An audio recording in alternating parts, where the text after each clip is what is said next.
खेतों में किसानों के द्वारा जलाई जा रही पराली का धुआं, सड़कों पर दौड़ते वाहनों का धुआं और अपने स्वैग दिखाने के लिए इस्तेमाल किए जाने वाले धूम्रपान की वजह से युवाओं में और बड़े लोगों में सीओपीडी की बीमारी उत्पन्न हो रही है। सीओपीडी की बीमारी यानी कि फेफड़ों से संबंधित रोग इस धुएं और प्रदूषण के कारण हो रहे हैं। आज के दौर में पराली जलाए जाने से लगातार धुआं बढ़ रहा है, जिससे आम आदमी के शरीर में अपने आप धुआं जा रहा है और शरीर के लिए काफी घातक साबित हो रहा है।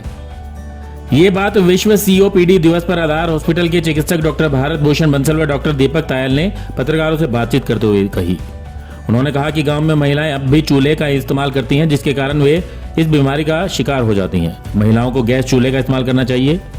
उन्होंने कहा कि युवाओं में धूम्रपान की आदतें हो गई हैं, जिसकी वजह से उनके फेफड़े खराब हो रहे हैं। सीओपीडी की बीमारी से बचने के लिए चिकित्सकों ने सलाह दी कि सुबह शाम सैर व योगा करना चाहिए। खाने में हरी पत्ती वाली सब्जियों का इस्तेमाल किया जाना चाहिए। साथ ही उन्होंने कहा कि अपने फेफड़ों की जांच समय समय पर करवाते रहना चाहिए। सांस फूलने, खांसी बलगम बनने, सांस घरघराने और छाती में जकड़न जैसे लक्षणों के बदतर होने से पहले ही स्थिति नियंत्रित करना आवश्यक होती है। ऐसे कोई भी लक्षण दिखाई दें तो चिकित्सक से सलाह लेनी आवश्यक है। मेन है जो सीओपीडी हमारा मोस्टली हम देखते हैं इंडिया में second leading cause of death है। जो हम टोटल कार्डियक कॉजेज के बाद it is the second leading cause of death. जो सीओपीडी बेसिकली बीमारी है, इसमें हमारे लंग्स में परसिस्टेंट एक एयर फ्लो लिमिटेशन और एक ऑब्स्ट्रक्शन रहती है, जिसके कारण पेशेंट को सांस लेने में काफ़ी कठिनाई होती है। और इसका मेजर जो पहले हम पुराने जैसे हमारा डाटा था उसमें हम देखते थे कि जो हमारा मेनली स्मोकिंग या तो हमारा जो किसी भी तरह से बीड़ी, हुक्का या फिर सिगरेट या फिर घर में आपका जो चूल्हा है या किसी भी तरह से धुआं के आप उसमें संपर्क में आ रहे हो। लेकिन जो अब नया डाटा आ रहा है उसमें हमारा सीओपीडी का मेन एक जो कॉज है वो एयर पोल्यूशन।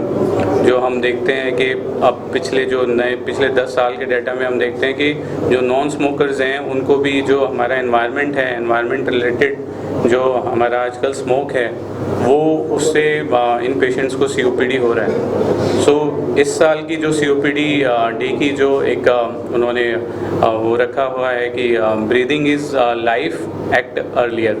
तो ये एक इन्होंने वो रखी है कि जो कि हमें इस तरह से सीओपीडी को अर्ली डायग्नोसिस और मैनेजमेंट करना है कि हम इस बीमारी को जल्दी से पकड़ पाएँ और ताकि इसकी जो भी क्योंकि ये COPD is a progressive disease, अगर हम इसको जल्दी ट्रीट नहीं करते तो ultimately it will lead to decline in the lung function. तो हमारे लंग फंक्शन को काफ़ी ज़्यादा अफेक्ट करेगा और उसके बाद समटाइम्स जो पेशेंट के फिर बहुत मुश्किल होता है ऐसे पेशेंट्स को मैनेज करना। तो जितना जल्दी हम सीओपीडी की को डायग्नोस करेंगे उतना जल्दी हम इसका ट्रीटमेंट और जो उसके बाद दूसरे उसके फैक्टर्स हैं उनको हम कंसिडर कर पाएंगे कि पेशेंट इस चीज़ से काफ़ी जल्दी उसको आराम मिले। जो डेली कह रहे हैं कि इतना है PM 2.5 PM 200। हाँ, तो वो जो जितना हम कह रहे हैं कि अगर इट इज़ मोर देन 200 जो भी अर्बन पॉपुलेशन के जो तो अब AQI 400 में ऑलमोस्ट हम कह रहे हैं कि डेली अगर हम इतना ये AQI 400 रह रहा है तो नॉर्मल इंसान भी around 1 packet of cigarette, around 20-25 cigarette तो वो डेली अपने आप ही पी रहा है। तो वो स्मोक नहीं कर रहा, वो स्मोकिंग नहीं कर रहा एक्टिव, बट वो उस धुएं को तो पी रहा है।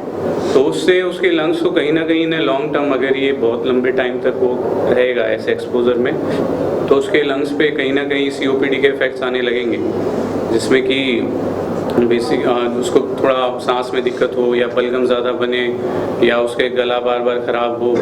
और भी इसके अब सीओपीडी के बाद हम देखते हैं कि सीओपीडी एक कई बार सिस्टमिक डिसऑर्डर भी एक तरह से बन जाता है कि सीओपीडी होने के बाद पेशेंट को कोई कार्डियक इश्यूज़ भी आ जाते हैं, उसकी बोन्स वीक हो जाती हैं, मसल्स वीक हो जाती हैं और एक तरह से एक्ट एज है कि जिसमें हमें मल्टी डिसऑर्डर एक तरह से हमें उसका ट्रीटमेंट करना पड़ता है। और अब इसके लिए अब जैसे हम देखते हैं कि सीओपीडी में बड़ी आसानी से हम डायग्नोसिस पहले बना लेते हैं कि हमें अगर लग रहा है किसी पेशेंट को प्रोग्रेसिव डिजीज़ है और उसका सांस फूल रहा है और तो हम पहले स्पायरोमेट्री, हमारे पास टूल्स हैं जिससे कि हम पहले डायग्नोसिस कर सकते हैं सीओपीडी का।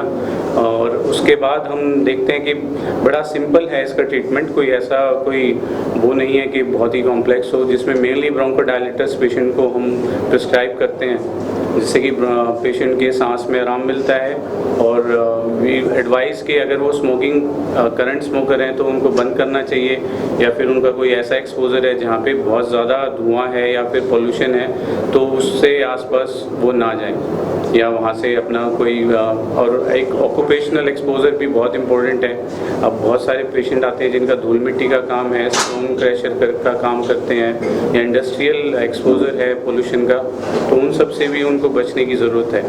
तो अब COPD में हम मोस्टली काफ़ी आइडेंटिफाई कई बार नहीं हो पाता, क्योंकि हम देखते हैं 50% पेशेंट्स जो COPD के हैं उनको पता ही नहीं होता कि उन्हें COPD है। तो एक तो इसका डिटेक्शन बहुत इम्पोर्टेंट है, तो इसलिए ये हम एक अवेयरनेस के लिए एक COPD डे का एक ये है कि प्रोग्राम के, जिसमें कि अगर किसी को भी इस तरह के सिम्टम है तो पहले जाके अपने डॉक्टर से इस तरह वो डायग्नोसिस बने कि COPD के तो कोई लक्षण नहीं है उसमें। तो डॉक्टर साहब इसमें जैसे एक तो बचाव कैसे किया जाए, अगर ये बीमारी का रेशो अगर बात की जाए 100 में से कितने लोग पीड़ित पाए जाते हैं, और थर्ड कि इसका डेथ रेशो कितना है अगर वर्ल्ड की और इंडिया की बात की जाए? जैसे वर्ल्ड में हम कह रहे हैं कि इंडिया में ऑलमोस्ट 40 मिलियन, लगभग 3 से 4 करोड़ लोग इंडिया में हैं जो करंटली COPD के हो सकते हैं। अब उसमें आप लगा लो कि हम पर 100 की बात करें तो 4 से 5 लोगों 3 to 4 person can have COPD वो, लेकिन उसमें डायग्नोसिस टाइमली नहीं हो पाता, क्योंकि अर्ली COPD को डिटेक्ट करना एक मुश्किल है, क्योंकि जब तक वो स्पायरोमेट्री में नहीं आएगा तो अर्ली COPD डिटेक्ट नहीं होता। बहुत सिम्टम्स इतने माइल्ड होते हैं कि कई बार पेशेंट उनको सहन कर लेता है, लेकिन कई बार माइल्ड टू मॉडरेट COPD में वो पेशेंट कई बार अपने आप ही कई बार दवाई लेता रहता है, दिखाता नहीं है टाइम से। तो ये काफ़ी मतलब एक बताया जैसे कि मैंने कार्डियक कॉजेज़ के बाद सेकंड लीडिंग कॉज है जिससे कि मोर्टेलिटी होती है इंडियन डाटा के अकॉर्डिंग, और ऐसा ये मतलब ऐसा नॉन कम्युनिकेबल डिजीज़ है जिससे कि मोर्टेलिटी को हम कम कर सकते हैं फ्यूचर में अगर इसका करेक्ट ट्रीटमेंट पेशेंट को दिया जाए तो। स्मोकिंग और धुआं ये दो चीज़ें हैं जिससे हमारी समस्याएं बढ़ रही हैं। जो लोग जेनेटिकली प्रीडिस्पोज हैं वो अगर किसी भी तरह के धुएं के संपर्क में आ रहे हैं या वो स्मोकिंग कर रहे हैं, चूल्हे के संपर्क में आ रहे हैं, तो उससे धीरे धीरे उनकी सांस की जो नलियाँ हैं उसमें सूजन आ जाती है। सूजन आने से बलगम ज़्यादा बनना शुरू हो जाता है, जिससे व्यक्ति को बाद में सांस लेने में समस्याएं शुरू हो जाती हैं। तो इसमें जितना जल्दी उस समस्याओं को आइडेंटिफाई कर लिया जाए उतना जल्दी उसका ट्रीटमेंट हम शुरू कर सकते हैं, जिससे कि डिजीज़ को एक तो बढ़ने से रोका जा सकता है, और सेकेंडली अर्ली ट्रीटमेंट से जो समस्याएं बाद में किस स्टेज में व्यक्ति को होने वाली हैं उनसे भी हम बच सकते हैं। तो ये एक मेन इशू है जो कि COPD के डे के अंदर हमें लोगों को अवेयर करने की आवश्यकता है।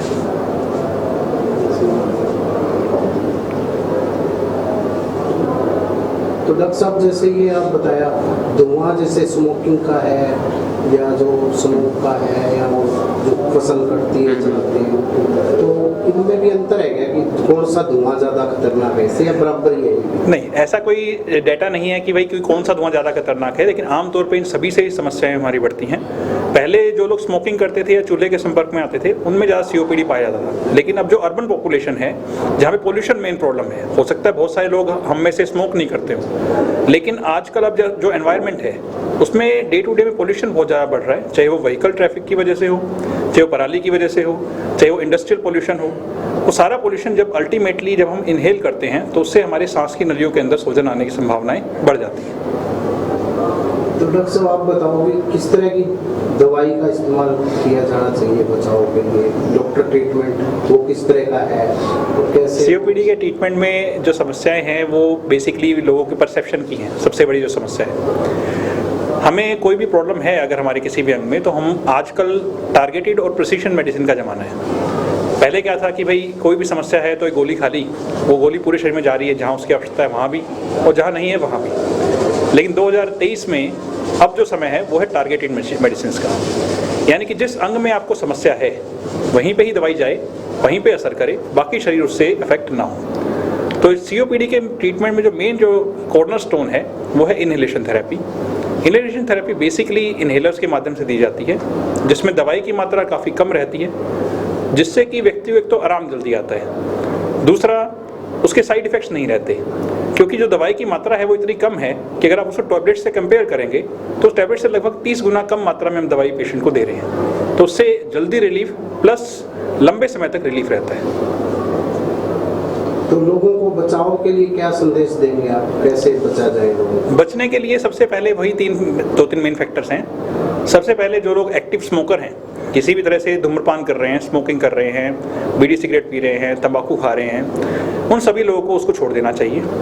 ये ना केवल COPD को बढ़ाता है, ये बाकी बीमारियों को भी बढ़ाने का कारण बनता है। सेकेंडली, जो हमारे घर में फीमेल्स हैं, जो गांव में आमतौर पे ग्रामीण परिवेश में चूल्हे पे काम कर रही हैं, आजकल वैसे भी सरकार सभी को सिलेंडर दे रही है, तो सिलेंडर पे काम करना चाहिए।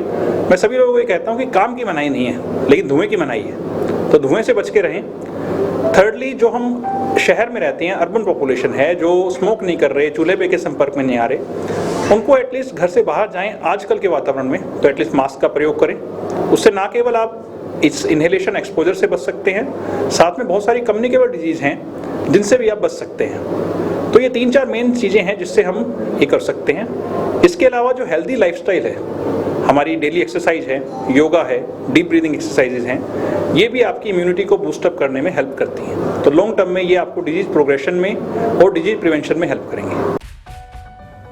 ब्यूरो रिपोर्ट, नई ताज़ा न्यूज़, हिसार।